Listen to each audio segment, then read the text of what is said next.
Everyone, ನಮಸ್ಕಾರ. ಇವತ್ತಿನ new recipe ಏನಂತಂದರೆ ಆಲೂ ಫ್ರೈ. ಈ ರೆಸಿಪಿಗೆ ಬೇಕಾಗಿರೋದು ಆಲೂಗಡ್ಡೆ ಅಷ್ಟೇ. ಅದನ್ನು ಚಿಕ್ಕದಾಗಿ ಹೆಚ್ಚಿಟ್ಕೊಂಡಿರಿ.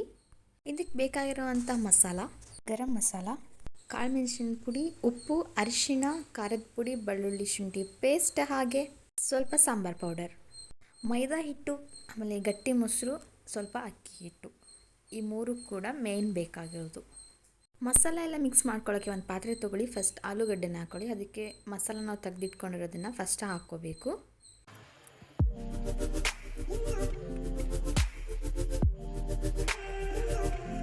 ಎಲ್ಲ ಹಾಕಿ ಆದಮೇಲೆ ಮೊಸರು, ಅಕ್ಕಿ ಹಿಟ್ಟು ಹಾಗೆ ಮೈದಾ ಹಿಟ್ಟನ್ನು ಕೂಡ ನಾವು ಹಾಕೊಳ್ಳೋಣ. ಹಾಕೋಬಿಟ್ಟು ಚೆನ್ನಾಗಿ ಮಿಕ್ಸಪ್ ಮಾಡ್ಕೋಬೇಕು. ಡ್ರೈ ಆಗಿ ನೀರೇನು ಕೂಡ ಹಾಕಬಾರ್ದು. ಹಾಗೆ ನೀವು ಸ್ವಲ್ಪ ಮಿಕ್ಸಪ್ ಮಾಡ್ಕೋಬೇಕು. ನಿಮಗೆ ತುಂಬ ಡ್ರೈ ಅಂತ ಅನಿಸ್ತು ಅಂದರೆ ಮೇಲೆ ನೀವು ಮತ್ತೆ ಸ್ವಲ್ಪ ಮೊಸರನ್ನ ಯೂಸ್ ಮಾಡ್ಕೋಬೋದು. ಮಸಾಲೆ ಎಲ್ಲ ಮಿಕ್ಸಪ್ ಮಾಡಿ ಆದಮೇಲೆ ಕರಿಬೇವನ್ನ ಹಾಕ್ಕೊಳ್ಳಿ.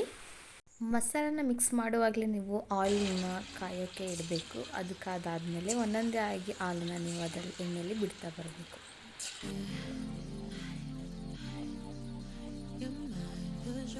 ಈ ಬ್ರೌನ್ ಕಲರ್ ಬರೋವರೆಗೂ ನೀವು ಹಾಲನ್ನು ಫ್ರೈ ಮಾಡಬೇಕು. ಫೈನಲಿ ಆಲೂ ಫ್ರೈ ರೆಡಿ ಆಗಿದೆ. ರೈಸ್ ಜೊತೆ ನೆಂಚ್ಕೊಂಡು ತಿನ್ನೋಕ್ಕೆ ಏನೂ ಇಲ್ಲ ಅಂತ ಅಂದರೆ ಈ ರೆಸಿಪಿನ ಒಂದ್ಸರಿ ಟ್ರೈ ಮಾಡಿ. ತುಂಬ ಅಂದರೆ ತುಂಬ ಟೇಸ್ಟಿಯಾಗಿರುತ್ತೆ. ಯಾರೆಲ್ಲ ಈ ವಿಡಿಯೋ ನೋಡ್ತಾ ಇದ್ದೀರಾ, ಇನ್ನೂ ಸಬ್ಸ್ಕ್ರೈಬ್ ಆಗಿಲ್ಲ ಅಂದರೆ ಬೇಗ ಸಬ್ಸ್ಕ್ರೈಬ್ ಆಗಿ. See you all in the next video. Thank you for watching. Bye.